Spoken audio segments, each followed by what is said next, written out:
So kita masuk kepada basic equation yang akan digunakan di dalam Francis turbine. Sama juga, oleh kerana mekanisme pergerakannya adalah sama, kita akan menggunakan rumus yang sama seperti centrifugal pump. Okay, yang pertama, rumus yang kita akan gunakan ialah dua rumus utama iaitu U sama dengan pi dN over 60 dan juga VF sama dengan Q over K pi dB. So, jadi saya rasa dua rumus ini tidak perlu saya terangkan kerana ia adalah sama penggunaannya seperti centrifugal pump. Cuma yang saya harap pelajar tidak terkejut nanti ialah untuk turbine, air akan masuk daripada atas. Oleh itu, inlet diameter akan menjadi lebih besar berbanding outlet diameter. Kemudian kita akan pergi kepada Euler head for Francis turbine. So, sama juga.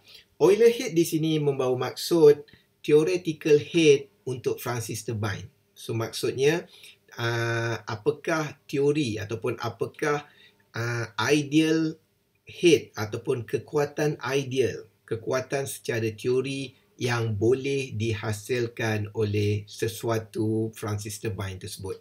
So, ia ditulis sebagai HE dan rumusnya adalah menjadi seperti ini. So, rumusnya adalah hampir sama dengan centrifugal pump. Cuma di dalam centrifugal pump, kita akan menulis 2 tolak 1. Tetapi di dalam Francis turbine kita ataupun sebarang jenis turbine kita akan menulis 1 tolak 2 seperti yang dinyatakan di dalam slide ini. Kenapa? Okey, di dalam centrifugal pump kita tahu bahawa pump adalah satu alat yang menambah tenaga di dalam aliran. Oleh itu, tentulah pada poin 2 tenaga akan menjadi paling tinggi kerana tenaga telah 100% dipindahkan kepada aliran. Itu sebab kita tolak 2 tolak 1. Tetapi di dalam turbine, kita kena faham, turbine adalah satu alat di mana ia menyerap tenaga. Oleh itu, tentulah pada poin 1, ataupun kita kata pada poin inlet, dua adalah outlet. So, jadi pada poin 1, tentulah aliran mempunyai tenaga yang paling banyak, kerana setelah diserap, tenaga aliran pada poin 2 akan menjadi berkurangan. Itu sebab pengiraan untuk Euler head akan menjadi 1 tolak 2 seperti ini. Dan kemudian untuk derivation ataupun untuk mendapatkan rumus ini, pelajar boleh melihat contoh pembuktian Euler head di dalam centrifugal pump. Cuma pelajar mulakan pengiraan tersebut dengan 1 tolak 2. Okay, di dalam contoh centrifugal pump kita ada 2 tolak 1. Terbalikkan, jadikan 1 tolak 2.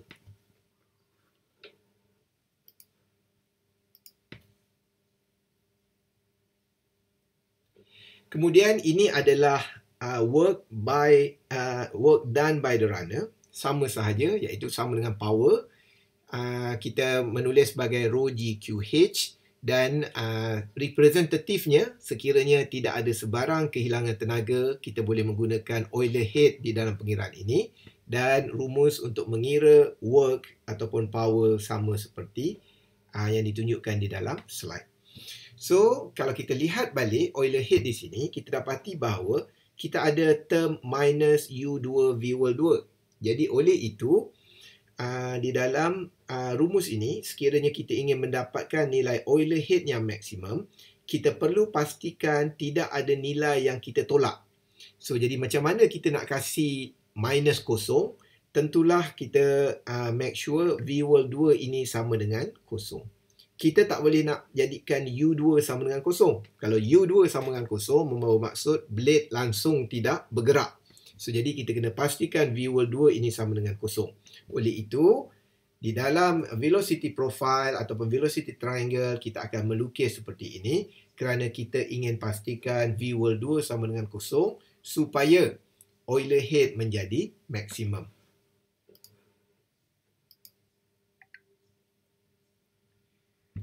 Pada slide ini kita akan melihat berkenaan dengan hydraulic head. The hydraulic head is a value that measures the amount of mechanical energy available in water in a river, stream, or even a lake. The hydraulic head is equivalent to the water level in a static, non-flowing water body. In its simplest form, hydraulic head is a measurement of the head of a static water column above an arbitrary point, usually expressed in meters. The higher the water level or hydraulic head, the more energy that the water at a specific location has. Seperti yang dijelaskan di dalam keterangan di atas, kita memahami bahawa hydraulic head sebenarnya adalah kekuatan asal ataupun kekuatan asal yang boleh diberikan oleh sesuatu aliran. Selalunya hydraulic head ini dikira daripada titik tengah turbine di sini sehinggalah kepada permukaan air pada takungan. Ini adalah common ukuran untuk hydraulic head. Dan unit untuk hydraulic head ini adalah diukur di dalam meter kerana ia membawa maksud tenaga yang boleh jumlah tenaga yang boleh mengangkat air sehingga berapa meter. So itu yang dimaksudkan dengan hydraulic head di dalam meter. So jika kita comparekan di dalam centrifugal pump, kita dapati bahawa hydraulic head ini sebenarnya sama dengan manometric head. Cuma idea dia adalah terbalik. Manometric head adalah ketinggian air yang boleh diangkat oleh pump. Tetapi hydraulic head membawa maksud ialah ketinggian air yang memutarkan turbine. So jadi perkaranya adalah sedikit berbeza. Tetapi jika dilihat daripada segi ukuran, ia adalah reflect perkara yang sama.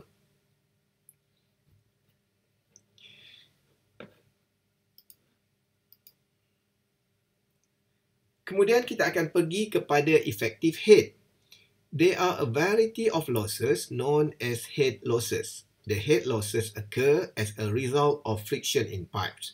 When head losses are accounted for, the actual amount of energy that can be harnessed is reduced. This reduced value for hydraulic head with the losses accounted for is known as the effective head. So jadi di sini ada dua head yang perlu kita tahu. Pertama adalah hydraulic head, membawa maksud kekuatan asal sesebuah aliran. Dan effective head ialah tenaga, turus tenaga yang boleh dihasilkan oleh aliran seketika sebelum memasuki turbine. Yang ini saya rasa pelajar faham. Mungkin kekuatan di sini adalah 100, tetapi disebabkan oleh ada losses dan sebagainya, kemungkinan akan berkurangan. Oleh itu, effective head ataupun tenaga yang efektif untuk memusingkan turbine di sini mungkin berkurang sebanyak 10% atau sebagainya. Jadi di dalam pengiraan head of turbine, kita perlu menggunakan effective head. Kerana kita tidak boleh menggunakan head yang pada secara teorinya ada pada permukaan air di sini untuk mengira tenaga yang dipindahkan kepada turbine. Kerana invalid disebabkan kita mengabaikan losses yang berlaku di dalam proses penghantaran air. So jadi saya harap pelajar dapat membezakan apa yang dimaksudkan dengan hydraulic head dan apa yang dimaksudkan dengan effective head. Dan untuk power input of turbine, kita boleh mengira dengan menggunakan rumus ini, rho GQH. Tetapi nilai H di sini perlulah kita gunakan nilai effective head. If head losses are not accounted, hydraulic head can be used to calculate the power input for a turbine. However, the input power is depend on the definition of the efficiency. So yang ini maksudnya ialah sekiranya nilai losses di sini kita boleh abaikan ataupun nilai losses tidak diberi di dalam soalan, kita boleh mengira power input dengan menggunakan rho GQH hydraulic. Tetapi sekiranya nilai efficiency ataupun nilai losses diberi, kita perlu mengira power input untuk sesebuah turbine dengan menggunakan rumus rho GQ H efektif.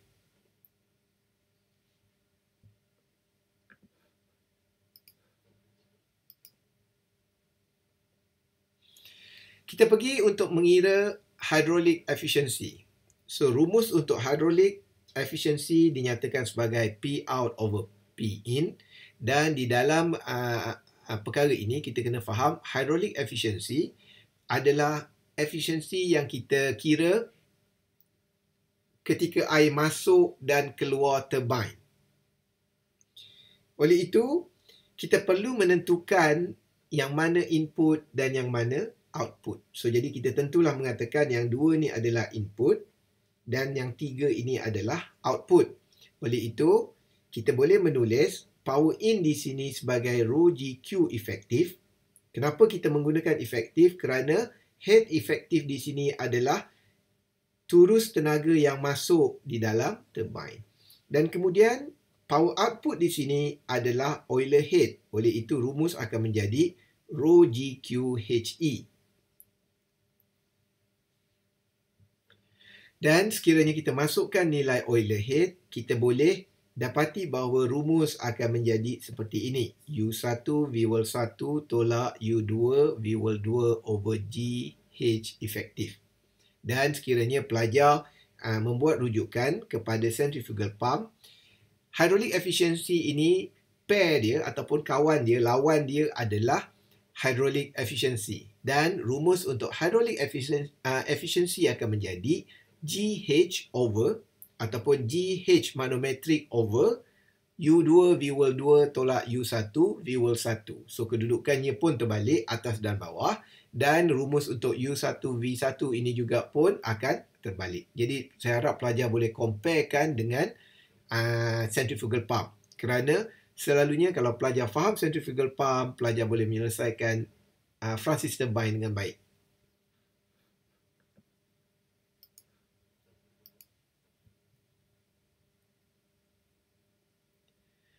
Kemudian kita melihat pengiraan mechanical efficiency. So, yang ini saya pernah terangkan dahulu.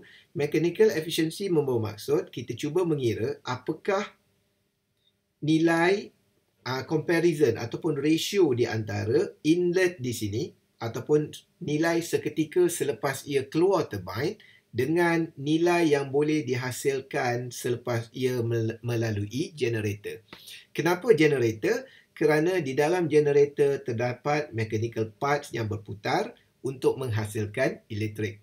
Mungkin turbine di sini mempunyai efisiensi yang terlalu bagus, tetapi mungkin shaft di sini mempunyai friction yang terlalu tinggi menyebabkan ia berputar perlahan. So, jadi dalam keadaan ini, pertama sekali, kita perlu mengetahui yang mana inlet dan yang mana outlet. Jadi, kalau kita lihat gambar raja di sini, kita boleh nyatakan bahawa di sini adalah inlet. Tadi, di dalam hydraulic efficiency, oiler head menjadi outlet. Tetapi di dalam mechanical efficiency, oiler head akan menjadi inlet di sini dan power out di sini, maknanya power yang dihasilkan oleh generator akan menjadi power out. Jadi, rumus akan menjadi seperti ini. P out dibahagikan dengan rho GQ HE.